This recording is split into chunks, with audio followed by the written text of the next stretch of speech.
ang upod ng gulong mo ay sa gitna lang, okay, kumbaga yung isang buong gulong, gitna lang yung upod, there's a possibility na mataas masyado ang PSI ng gulong mo. So kailangan mo siyang babaan, kumbaga overinflated yan.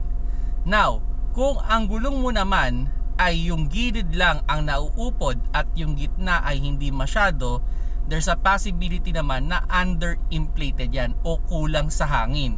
So ngayon, mas maganda tignan mo kung ano ba yung tamang tire pressure sa inyong gulong. Normally makikita mo yan sa may door side, yan sa may gilid. Makikita mo yung recommended na tire pressure sa iyong sasakyan. Okay, now, sabihin na natin kung sa isang side lang. Kung sa isang side lang ang may problema, maraming possible issue dyan. Kumbaga maraming component ang pwede nating i-check.